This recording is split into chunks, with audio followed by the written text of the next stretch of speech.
Vamos lá então, vamos à palavra? Nós vamos falar aí de 3 coisas importantes para um homem e uma mulher segundo o coração de Deus. E quando a gente fala desses 3 princípios importantes, não significa que não existam outros, é claro que existe.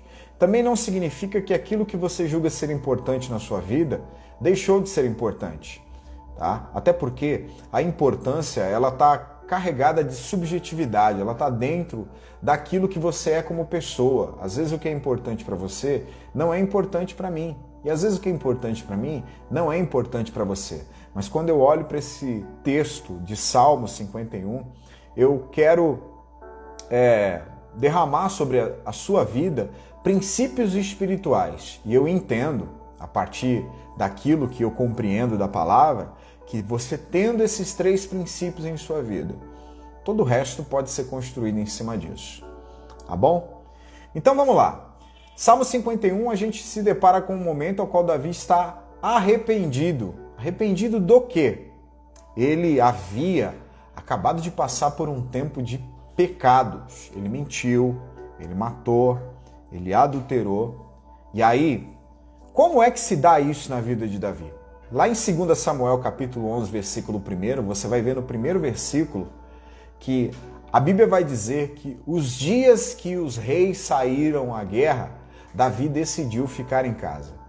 Deixa eu sintetizar essa palavra em uma frase. É como se Davi dissesse assim: hoje eu não vou lutar. Isso é um perigo, porque nós estamos numa guerra constante. E o dia que você decide não lutar, você literalmente deixa a sua vida exposta, a sua família exposta, seja no âmbito emocional, seja no âmbito espiritual e até mesmo no âmbito material, porque o dia que você se levanta e fala assim, hoje eu não vou lutar, você está colocando em risco toda a sua vida, toda a sua existência. Por quê? O Satanás ele está o tempo todo ao nosso derredor esperando apenas 1 minuto. Depois que Davi passou por esse processo de ter mentido, de ter adulterado, de ter feito N coisas, ele entra nesse ambiente de arrependimento, né? Vale uma coisa de ser destacada aqui nesse devocional. Davi era um homem segundo o coração de Deus. Davi era um cara que ele era assim, foi um dos caras mais extraordinários da Bíblia do meu ponto de vista. Agora, deixa eu te dizer uma coisa. Não importa o nosso nível de espiritualidade ou de proximidade com Deus.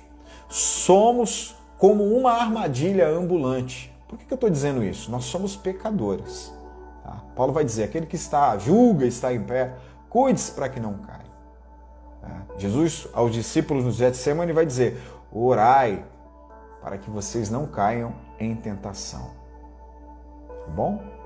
O apóstolo Paulo, no livro de Gálatas, capítulo 1, versículo 6, ele vai dizer assim aos Gálatas, admiro-me que vocês estejam abandonando tão rapidamente aquele que os chamou pela graça de Cristo e migrando para outro evangelho. Paulo está surpreso com a maneira com que os cristãos em Gálatas tinham facilidade de oscilar entre o evangelho da cruz entre filosofias pagãs e humanas. Davi, diante dessa situação de erro, Deus chama o profeta Natã e envia Natã até Davi. Eu acho fantástico isso. Sabe por quê? Deus ele não permite que os seus filhos pequem deliberadamente.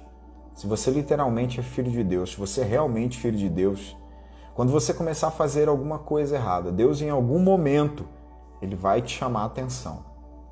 Tá? É bíblico isso. Olha só, Hebreus capítulo 12, versículo 6. Pois o Senhor disciplina a quem ama. O Senhor corrige a quem ama. E educa todo aquele a quem recebe como filho. Então Deus não vai te deixar pecar deliberadamente. É claro, Deus não vai te pegar pelo colarinho, Deus ele vai jogar luz na tua vida. Então Natã ele vai lá e ele conta uma história para o Davi. Tá? E isso está lá no texto do capítulo 11 de 2 Samuel. Eu não vou falar da história aqui para a gente ganhar tempo.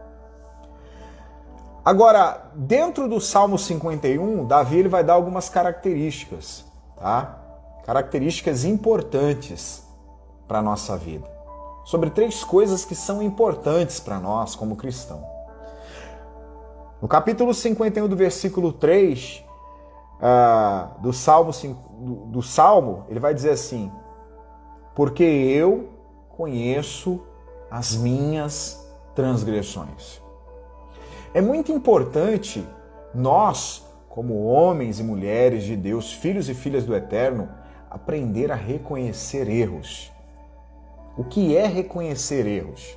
Reconhecer erros é quando você diz assim, reconhecer erros não é quando você diz assim: eu errei, mas eu errei por causa disso. Eu errei, porém... Não, reconhecer erros é literalmente você chegar à conclusão de que você errou independente do outro. Você errou independente da circunstância. E tem um outro aspecto, nós precisamos aprender a reconhecer erros com intensidade. Nós precisamos aprender a pedir perdão a Deus com intensidade. Quando eu leio o Salmo 51, eu vejo Davi discorrendo o Salmo inteiro com muita intensidade.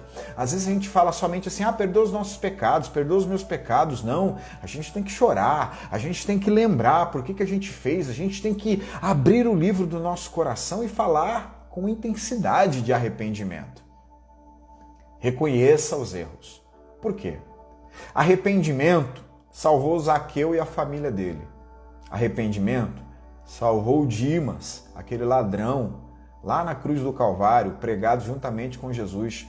Ele reconhecer os erros dele abriu as portas do paraíso para ele. É de suma importância eu e você aprendermos a reconhecer erros.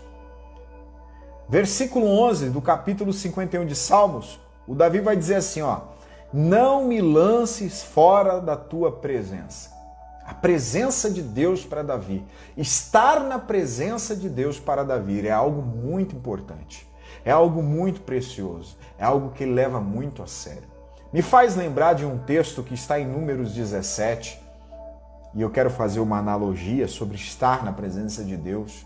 Há uma discussão no arraial de Israel e há uma disputa familiar sobre quem é o sumo sacerdote, sobre quem não é o sumo sacerdote, sobre quem fala com Deus e sobre quem não fala com Deus. As pessoas estavam com ciúme de Arão e Deus faz uma proposta, fala para Arão colocar a sua vara juntamente com a vara dos outros homens, dos outros líderes das tribos, e aí a vara que florescer, esse será o homem que eu aceito na minha presença. Sabe o que é interessante nesse momento? As varas estão secas na presença de Deus, mas a vara de Arão que está seca diante da presença de Deus, ela floresce, ela dá folhas, ela frutifica. Estar na presença de Deus significa que ainda que você esteja seco, estar na presença de Deus te faz florescer, te faz frutificar. Por isso é muito importante não se afastar da presença de Deus. Não se afaste da presença do Altíssimo. Por fim, o Davi ele vai dizer no verso 11 ainda, do capítulo 51, não retires de mim o teu espírito. Davi está dizendo, não me deixe vazio. Não permita que o teu espírito vá embora da minha alma. Que o espírito não abandone essa morada que sou eu. E existe um perigo em estar vazio. Para aquele que já recebeu o Espírito Santo de Deus. Lucas capítulo 11, versículo 24 ao 26 vai dizer assim, quando um espírito imundo sai de um homem, passa por lugares áridos, procurando descanso, e não o encontrando, diz, voltarei para a casa de onde saí. Quando chega, encontra a casa varrida e em ordem. Então vai atrás e traz outros 7 espíritos piores do que ele. E entrando, passam a viver ali. E o estado final daquele homem torna-se pior do que o primeiro. Uma casa vazia é um convite para invasores. Uma casa vazia é um convite para demônios. Que você possa preservar essa casa espiritual, cheia da presença de Deus, cheia do Espírito de Deus. Vamos orar. Pai, muito obrigado por esse tempo. Obrigado por esse devocional. Nós somos gratos a Ti por Tua bondade e por Tua misericórdia. Eu quero orar agora, Senhor, por essa pessoa que ouve esse devocional, que compartilha dessa oração comigo. Quero orar por ela, quero orar juntamente com ela. Talvez ela esteja fraca, talvez ela esteja sem força. Talvez ela não compreendeu que se ela estiver na Tua presença e se Tu estiver morando nela, Senhor, ela pode sair de um estado de sequidão para um estado de frutificação. Eu quero profetizar isso nesse momento. Toda a área da nossa vida que está seca seja visitada pela água do Espírito, seja visitada pela presença de Deus e que haja frutificação nos lugares secos, que haja frutificação nos lugares áridos da tua vida, que haja frutificação nos lugares abandonados, esquecidos da tua vida. Em nome de Jesus, que o Pai visite o teu lar, visite a tua família, que haja refrigério, que haja pastos verdejantes, que haja proteção sobre a tua vida. Talvez, Espírito Santo, essa pessoa que ora comigo nesse momento está fraca, está se sentindo fraca, está se sentindo abandonada, está se sentindo no deserto. Eu quero me unir a ela nesse momento, numa só fé, num só amor, num só Espírito. E eu quero orar, Pai, para que ela receba nesse momento vigor espiritual, receba ânimo espiritual. Eu não sei o que essa pessoa está enfrentando, eu não sei o que ela está vivendo, eu não sei o que ela está passando. Nós estamos enfrentando um tempo muito difícil, Pai, de pandemia, um tempo, ó Pai, de luto, um tempo de perdas, ó Deus. E se não for ao Senhor que esteve ao nosso lado nesse momento, com certeza nós seríamos consumidos, ó Pai, pelo mundo, pelo mal, pelos desertos da vida. Mas nós acreditamos em Ti, acreditamos em Teu poder, acreditamos, ó Pai, que em Cristo Jesus nós somos mais do que vitoriosos. Que a Tua graça venha sobre a nossa vida, sobre a nossa casa, sobre a nossa família. Visita também aqueles que estão enfermos, visita aqueles que estão desamparados, desempregados. Visita, Senhor, aqueles que precisam de um abraço nesse momento.